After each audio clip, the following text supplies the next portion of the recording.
तो कितनी देर आपको लगता है कि इंटरव्यू बोर्ड में अगर आप बैठे हुए हैं और कैंडिडेट आया तो आपको लगभग कितना समय लगता है आपका माइंड ऑलमोस्ट मेकअप होने में कि हाँ ये लिया जा सकता है या नहीं इसको? 90% इवेल्युएशन तो फर्स्ट 5 मिनट्स में हो जाता है। हाँ।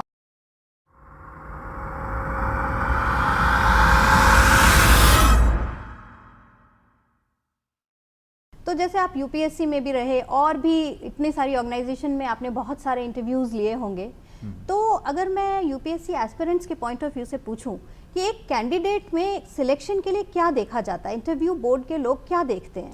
सबसे पहला होना चाहिए कि ऑनेस्टी, एंड ऑनेस्टी के साथ नॉलेज नेसेसरली, ड्राइव, काम कुछ करने करने का, का, जो मोटिवेशन होना चाहिए। मोटिवेशन ही नहीं है, ऐसे भी मुझे मिले हैं लोग कि बड़ी नॉलेज है उनको, लेकिन ड्राइव नहीं है बिल्कुल कुछ करने का। और मीडियम कितना मैटर करता है, हिंदी मीडियम या तमिल या तेलुगु वटेवर जहाँ से आप पढ़े? बहुत मैटर नहीं करता है, थोड़ा सा मैटर करता है। तो इससे मैं कहूँगा कि यदि भाषा की बात है तो उसको अपॉर्चुनिटी लेकर एक नई भाषा सीख लेना चाहिए। नहीं तो जैसे लोगों में एक्सेंट होता है कि भाई आप साउथ से आए तो पता चलता है वो अंग्रेजी भी बोल रहे हैं तो एक साउथ इंडियन लहजे एक बार में बताइए, बोलते हैं। एक्सेंट की बात आपने कही तो हमारा जो है इंडियन इंग्लिश भी जो है, हम लोग जो बोलते हैं हमारा डिफरेंट एक्सेंट है। अभी आप देखिए European, American and British accent different हो जाता है। आप यूके में चले जाए वहाँ पे स्कॉटिश एक्सेंट डिफरेंट हो जाएगा, वेल्स वालों का उनका डिफरेंट हो जाएगा। लेकिन वो इस बारे में नहीं सोचते, हम लोग हाँ। बहुत सोचते हैं कि मेरा एक्सेंट जो है वो थोड़ा सा बिहार का है या तमिलनाडु का है या कश्मीर का है, तो हमारे इंटरव्यू में इसका फर्क ना पड़ जाए। मातृभाषा जो हमारी मातृभाषा रही है और जो हमारा वातावरण रहा है उसके हिसाब से जो हमारा एक्सेंट होगा उस पे तो प्रभावित होना स्वाभाविक है। उसके बारे में क्या सोच रहे हैं? लेकिन वो नेगेटिवली प्रभाव डाले ऐसा नहीं। बिल्कुल नहीं, बल्कि हम तो जो इंग्लिश बोलते हैं हम लोग अपने हिसाब से अंग्रेजी बोलते हैं, और यदि जो है ब्रिटिशर्स का जो है आप देखिए तो वो अपने हिसाब से अंग्रेजी बोलते हैं। कई बार उनके बड़े सिंपल सेंटेंसेस हमको फॉलो करने में दिक्कत हो जाती है। तो कितनी देर आपको लगता है कि इंटरव्यू बोर्ड में अगर आप बैठे हुए हैं और कैंडिडेट आया तो आपको लगभग कितना समय लगता है आपका माइंड ऑलमोस्ट मेकअप होने में कि हाँ ये लिया जा सकता है या नहीं इसको? 90% इवेल्युएशन तो फर्स्ट 5 मिनट्स में हो जाता है। हाँ, 5 मिनट्स में, यानी कि आप कैसे घुसते हैं, वैसे कैसे? तो हाँ, बॉडी लैंग्वेज क्या है, हाँ। उसका बैठने का तरीका क्या है, बोलने का, कई बार नॉलेज तो बाद में आती है। एस्पिरेंट्स को एक ही गलतफहमी होती है कि अगर मान लो कोई हॉबी उनकी हॉबी नहीं है लेकिन वो अच्छी साउंड करती है तो वो लिख देते हैं, लेकिन इंटरव्यू बोर्ड वाले जो लोग होते हैं वो शार्प इनफ होते हैं कि वो पकड़ लेंगे कि बिल्कुल, आपने बिल्कुल। जो है एक इंटरव्यू बोर्ड में जो है, देखिए ये तो हमने भी सिविल सर्विसेज के इंटरव्यू में सीखा था, कभी भी झूठ नहीं बोलना चाहिए, क्लेम नहीं करना चाहिए और गैस नहीं मारना चाहिए।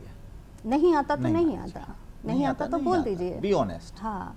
बी अच्छा, ट्रूथफुल। अब बात करते हैं कि जब लोग सेलेक्ट हो जाते हैं और वो ज्वाइन करते हैं, आफ्टर ट्रेनिंग उनको पोस्टिंग मिली, वो आपके डिपार्टमेंट में या आपके मिनिस्ट्री में आके उन्होंने आपके नीचे ज्वाइन किया, जैसे मैंने भी आपके नीचे ज्वाइन किया था तो उसमें भी आप क्या ये याद रखते हैं कि ये अफसर जो ये आईआईटी का है, ये अफसर बाहर से पढ़ के आया है या ये किसी छोटी यूनिवर्सिटी का है? क्या ये मैटर करता है? बिल्कुल भी नहीं, बिल्कुल नहीं, बिल्कुल भी नहीं। आप भूल जाते हैं, मुझे तो नहीं याद कि कौन कहाँ से पढ़ के आया था। वो तो फिर परफॉर्मेंस जो है, ऑन जॉब परफॉर्मेंस क्या रही उस पर डिपेंड करता और बहुत सारा एटीट्यूड भी, है। बिल्कुल, कि जिस अफसर का व्यवहार कैसा है। अरे बिल्कुल, यदि कोई एरोगेंट पर्सन यदि आ जाए आपके पास और यदि भाई सबसे आपके लिए एज ऑफिसर, आपका जो जूनियर ऑफिसर उससे आप क्या एक्सपेक्ट करते हो? वो काम करके दे ना। हाँ। और अब एक बात करें कि अगर इंटरव्यू में 2-3 गलतियां जो कैंडिडेट्स को नहीं करनी चाहिए, एक तो आपने बताया कि झूठ नहीं बोलना चाहिए कभी, बिल्कुल नहीं बोलना चाहिए झूठ, और दूसरा आप क्या गैस नहीं करना चाहिए। हाँ, और तीसरा किस तरह की तैयारी, मतलब कई बार लोग ना हल्के में लेते हैं कि मेरा मेंस तो बड़ा अच्छा निकल गया है तो इंटरव्यू तो मैं निकाल ही लूंगा। इस गलतफहमी, ये जो ओवर कॉन्फिडेंस या एरोगेंस कह लो, इस ओवर कॉन्फिडेंस में भी नहीं रहना चाहिए इंटरव्यू के लिए। सर्टेनली मैं ये भी नहीं कहूँगा कि एकदम बिना प्रिपरेशन करे कोई चला जाए। इंटरव्यू के भी कुछ सेट पैरामीटर्स होते हैं, सिविल सर्विसेज इंटरव्यू के भी जो थे सेट पैरामीटर्स हैं। सर्टेनली वो एक ओवरऑल जजमेंट करते हैं कैंडिडेट के बारे में। पर्सनालिटी का टेस्ट है बेसिकली, ये पर्सनैलिटी का टेस्ट है। और पर्सनैलिटी के टेस्ट में देखिए, नॉलेज तो रिटन एग्जामिनेशन में टेस्ट हो ही जाती है, फिर भी अपने क्षेत्र के बारे में थोड़ा पढ़कर जाना, जो भी सब्जेक्ट्स रहे हों, सब्जेक्ट की नॉलेज उतनी नहीं, लेकिन एक जनरल अवेयरनेस की। और दूसरा होता है कि how you approach a subject. कोई आपको यदि कोई टॉपिक दिया गया है तो उसको आप कैसे एनालिसिस करते हैं वहाँ पे बोर्ड के सामने। तो अगर माइंडसेट के हम कहें कि 3 पिलर्स हैं, आप यूपीएससी एस्पिरेंट हैं आप, या किसी भी बड़े गोल के आप एस्पिरेंट हैं, तो माइंडसेट में 3 चीज़ें क्या होनी चाहिए? देखिए यूपीएससी का एग्ज़ाम 1.5 साल का एग्ज़ाम होता है और सोशल मीडिया वगैरह की वजह से पेशेंस बहुत कम हो गई है, तो माइंडसेट पर क्या काम करना चाहिए यंगस्टर्स को? देखिए सर, आपने कहा पेशेंस, पेशेंस तो जो है वो उसके आपको रखना ही पड़ेगा इस एग्ज़ाम को क्लियर करने के लिए। एक्चुअली एग्ज़ामिनेशन जो है आपको एक ओवरऑल आपकी पर्सनालिटी उसका टेस्ट है। आपके अंदर जो है ड्यू डिलिजेंस होना चाहिए वर्क के लिए, आपके अंदर जो है नॉलेज होनी चाहिए, आपके अंदर जो है वो dedication, and you should be able to do hard work and very very hard work. और उसके बिना कोई खैर एनीवे मेंस तो क्लियर हो ही नहीं सकता है जब तक आप, जैसे मैंने कहा ना कि too much of hard work जो होता है। और कोई भी एस्पिरेंट को ये नहीं सोचना चाहिए कि वो किस शहर से आ रहे हैं, क्या मीडियम है, उन चीज़ों का ये सब जो है नहीं सोचना चाहिए। लेकिन एक होता है इंटरव्यू में यदि जा रहे हैं तो अपने आप को आप कैसे प्रेजेंट कर रहे हैं, चाहे आप कहीं से रूरल बैकग्राउंड से आए हैं, चाहे आप अर्बन बैकग्राउंड से आए हैं, जो है आपको तरीके से तो अपने को प्रस्तुत करना ही पड़ेगा। हाँ। तो एक सिंगल मैसेज अगर आज के youngsters, not just UPSC aspirants, कोई भी यंगस्टर्स हैं उनको आपको देना हो, तो आप क्या सलाह देंगे from your experience in life? वो मैं आपको जो आपने इंटरव्यू में ही कहा था कि आपके अंदर क्या यूनिकनेस है, सबसे पहले उसको पहचानो और उसके हिसाब से अपने जीवन की दिशा को जो है आप चुनो। ना कि जो है जो कहा जाए कि सब लोगों ने कहा अच्छा सिविल सर्विसेज देना है तो सब सिविल सर्विसेज। आज इतनी अपॉर्चुनिटीज़ हैं, पर्टिकुलरली मैं जो है जैसे मैं यूपी उत्तराखंड हरिद्वार से मतलब मैं आया, तो मैं अभी भी वहाँ पर यूपी में है, बिहार में है, कुछ जगह पर यही माहौल है कि सिविल सर्विसेज।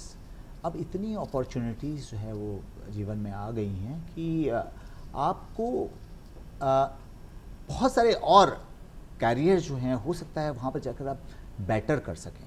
और दूसरा ठीक है civil services it's a very good career, यहाँ पर यदि आप यहाँ पर आते हैं तो, लेकिन मैं ये कहूँगा कि इसके लिए ये ना करें कि 10 साल तक इम्तहान देते रहें। तय कर लो, 2 बार दिया, 3 बार दिया, कहते हो जीवन की दिशा बदल दीजिए। नहीं तो बहुत देर से भी किसी सर्विस में निकलने का कोई आनंद नहीं होता है। अब बहुत हाई लेवल पर फिर नहीं पहुंच पाएंगे तो वहाँ बाद में जाकर फ्रस्ट्रेशन होगा, अभी नहीं होगा। अभी तो मौका भी है कि कुछ और कर लो, अभी कुछ मौका भी है और कुछ कर लो। हाँ। तो अब एक सीक्रेट आप बताइए मयंक जी, आपको मैंने इतनी सारी प्रेशर सिचुएशंस में देखा है, मतलब हाई प्रेशर सिचुएशन, आप इतने काम शांत कंपोज्ड कैसे रहते हैं हर सिचुएशन में? देखिए जब कोई बहुत कॉम्प्लेक्स सिचुएशन आए और डिफ़िकल्ट सिचुएशन आए तो सबसे पहले अपने मन को स्थिर रखना बहुत आवश्यक है उसमें। और सॉल्यूशंस को आप सोचिए, वहाँ पर क्या सॉल्यूशंस आप कर सकते हैं। कोई ना कोई हल हमेशा निकल आता है। मतलब फोकस सॉल्यूशन पे रखो, प्रॉब्लम पे नहीं रखो। बिल्कुल आप ठीक, आपकी बात से मैं जो है यहाँ पर बिल्कुल सहमत हूँ। तो on a scale of 1 to 10, 1 से 10 के स्केल पर आप अपने आप को कितना हैप्पी मानते हैं? ये तो बड़ा डिफ़िकल्ट सवाल है और मैं तो ये कहूँगा कि मैं तो अपने आप को पूरा 10 के 10 रखूँगा। बिल्कुल, क्यों मैं पीछे जाऊँ, है ना? और आप हैप्पी हैं क्योंकि आप एक तरीके से लाइफ जी रहे हैं। बिल्कुल।